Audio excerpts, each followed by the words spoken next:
Alright guys, so I made up this crazy contraption because I wasn't exactly sure how to use the siphon pump on the other side. I read on a forum and one of the guys used like a T, so I used like the old plug-in. I didn't even worry about getting new hose and everything. A T, old E85 hose, some of this corrugated hose. It's AN8, and then I'm just gonna leave the 6 to just drop straight down. So yep, that's what I'm doing. We got everything butted up. This was hell. It was so hard getting this to sit and seat flat and everything. I had a lot of trouble, but everything's in there. And what's cool, it's better than I did it better than the last time. The last time I had, this cutout, and basically the 6 came down and it would, stick out just a little bit right here. But the way I wrapped it around, as you see, and it's perfectly in the middle, I believe I'm not going to need to do that at all. It's just going to sit nice and flat. So I tested it with that one, and I don't know if I can get all 3 bolts in, but I can for sure get 2, so it'll be good. But yeah, so nice and flush. In case you're wondering what this is for relay that I run it right over to the battery in the back. So nice and flush. We're gonna probably start doing the interior next, so then I could butt up the battery and all the electronics that run up there, because I run my wires up there for my radio and everything. So hides right up on top of the factory little, I don't even know what it's called, rear dash or whatever. Alright, so I just made this box in here, and the whole reason why is so that the turbo could fit up in there. Originally I cut it out, the original spot, because it would hit on this bottom part, and I cut it and I left the lines, and I never did anything about it. So it was like that for years. And so the problem was when there's certain fumes, obviously it would go up and in, and then this is where the cabin air filter would sit right here, and then it breathes into the car. So now that I hooked this up, I'm going to sand this, paint it down and everything, and so that should stop the problem of too much like fumes coming into the car. Here we go, paint it up. This new turbo is going to fit up in there just right. Yeah. Here it is. Just came back from picking these up, and I'm gonna put this together. I'm gonna put it up in there. This is it, y'all. This is basically the final assembly, the thing that I needed to really obviously plug it up. Now the motor, still got to put it in, but these are here, and I can plug everything up and shoot. You'll be able to see these wheels spinning pretty soon.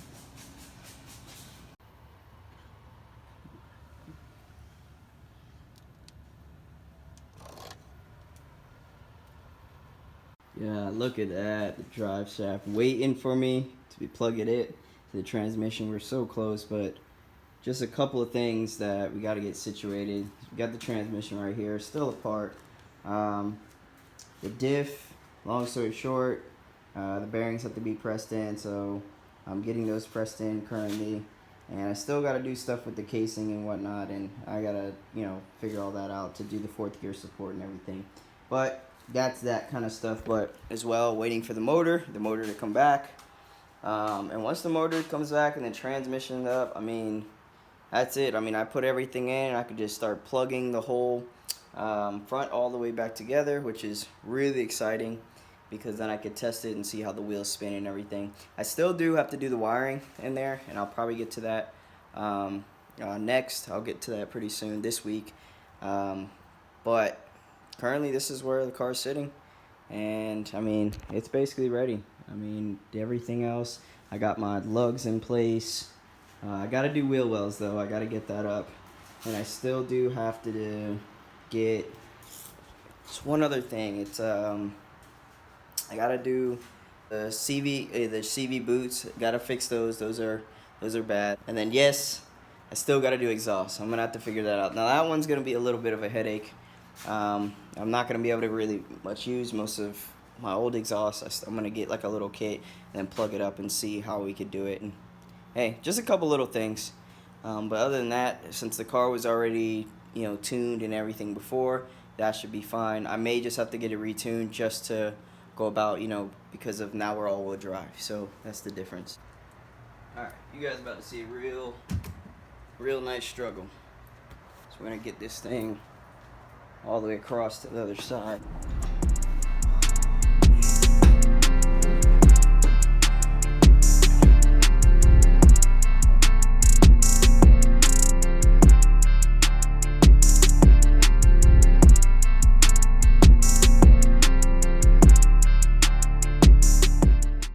Alright guys, here it is, fully interiored.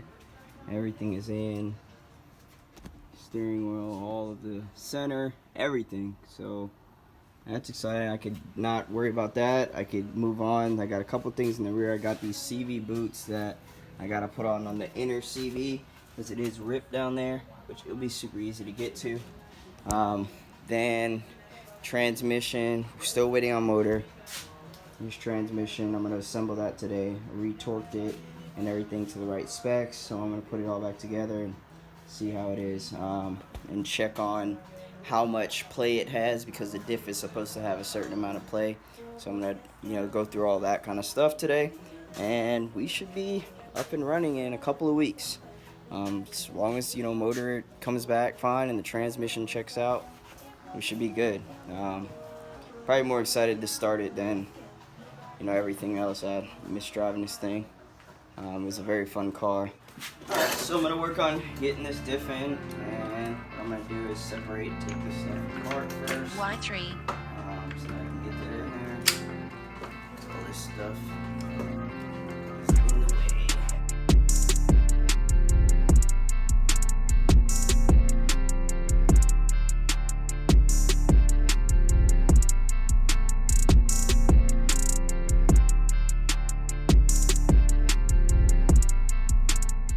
Alright, so the proper way to do the diff, get the diff in, is get the gears back in, flip the transmission back over, and then put everything in. That's what I was struggling with. The diff has to be in last, like so. Oh, everything's in and assembled. As you see, I was fighting so hard getting the selector shaft in right here. But what I had to do, well, first I was like, oh, let me remove the diff. I moved the diff out, so it gives the gears a little bit of room to go back and forth, which worked.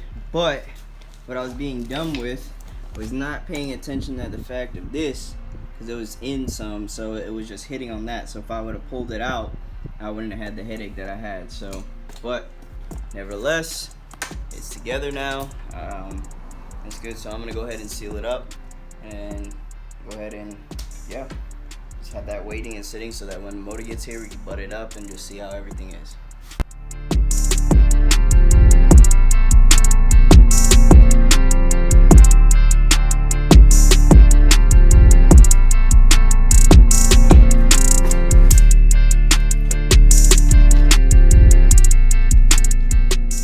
Alright, so here it is. We finally finished it up. We got the block all assembled, torqued down, everything is good. All ARP hardware, still stock block, stock pistons and rods. Didn't go ahead and build it. Let me show you this real quick. Rotate this. Oh, in a second.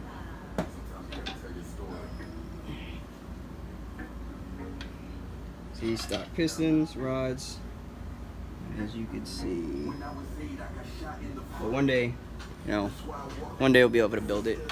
For now, we'll just leave it as is, what we got. But this is just gonna do for the time being. But the next block, the spare block, we're gonna put all, pistons, rods, everything in there, but probably we'll go ahead and do the transmission first before we do that, so we'll see. Alright, so here we go, all back together, freshly painted, all black. It's gonna go with the all black, for the most part, engine bay. Blacked out all the chrome as much as I could. Even did the starter and everything, so I think it's gonna look good with the neon yellow and then the all black. So check this out.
down. I'm doing it 3 sequences up to 90. I really do. I think I did 95 one of the last times. Yeah.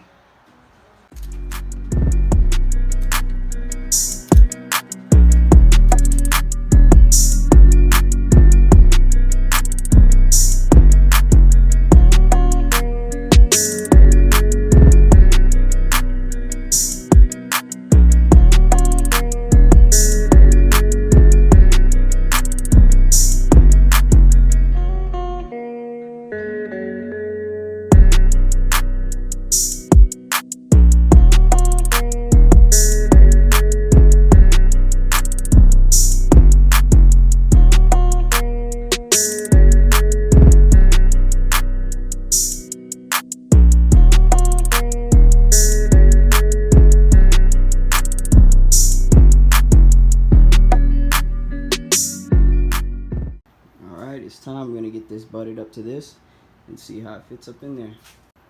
Alright, so it's time. I'm gonna put this flywheel on and get this thing butted up. This is for a twin disc setup, so it's a little more fancy, you know, as you can kind of see. I'm gonna go ahead and make sure that I put some Loctite on this stuff because I don't need any kind of, I don't want any problems. I don't want nothing to back out, and so one of the best ways to do that, to prevent that, is just make sure that we are Loctited up.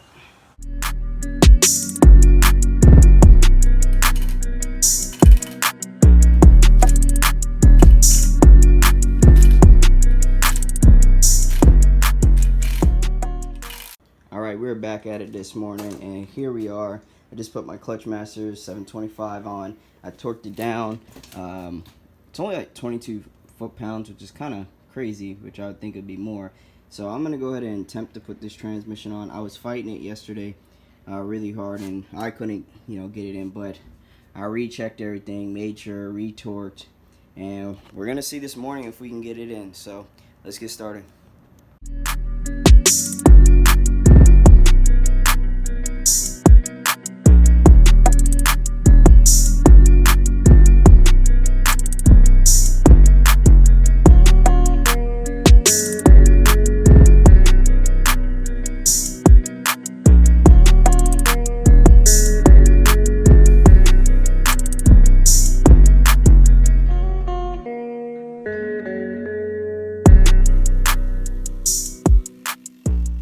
Guys, we're finally ready for assembly. We're gonna go ahead and try to mount it up in there.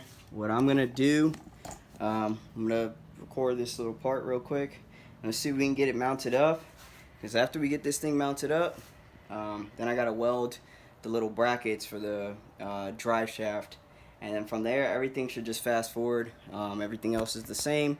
It should all plug back up, and we shouldn't have any issues. For now, I'm going to use all the same intercooler piping and all that kind of stuff. I wanted to change it up and go 3-inch into the motor, but I'm just for now going to stick with the 2.5. So, and the whole reason why I was doing that is because out of the turbos, 2.5, which is typical, smaller turbos, and then what happens is it goes in, my intercooler's 3-inch, and then I don't like that it goes back into a 2.5 from in and out of the intercooler. So to a 3-inch throttle body. It's kind of wanky, so I want to go ahead and set that up and just have it flow in real easy.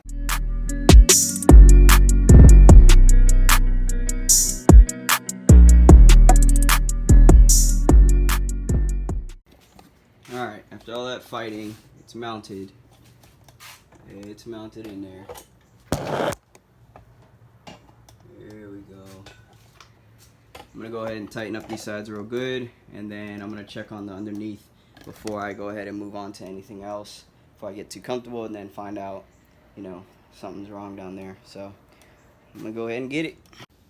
Alright guys, I'm finally at the moment that I've been waiting for so long, and it is this. To assemble this boy. I had to make sure I went and washed my hands before I did this, but I'm super excited to put this thing on. Let's see if we can do it like this. Oh yeah. Oh yeah. Yeah, there's no way. I'm gonna have to mount this up real quick. Let's do this. Yes, sir. I've been wanting to do this for so long. Wanted to see how this color pops in the bay. There it is, one. Yo, I've been waiting for this for so long. And this is like one of them silly things, like, why are you worried about putting this up over the whole all-wheel drive thing? But I just wanted to see, like, you know, a splash of color in the engine bay. What it'd look like. That looked pretty cool. I like it. Yep.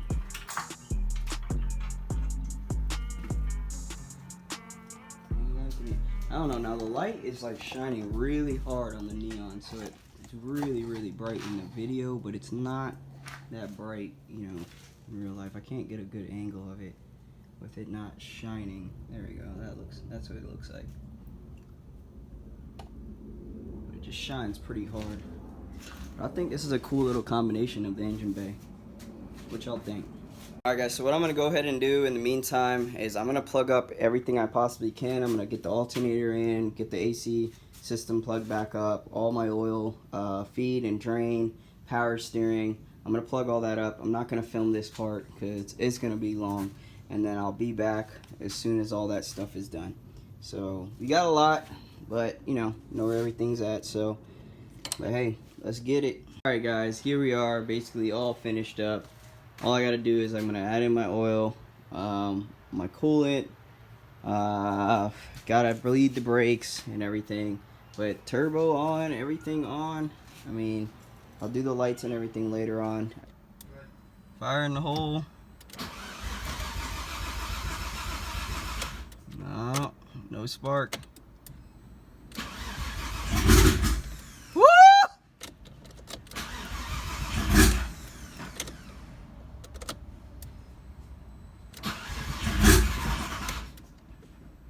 Ooh, let's see.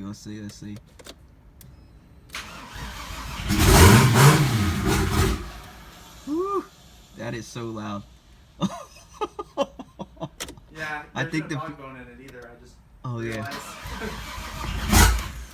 Dang. I probably need let me pick up a charger.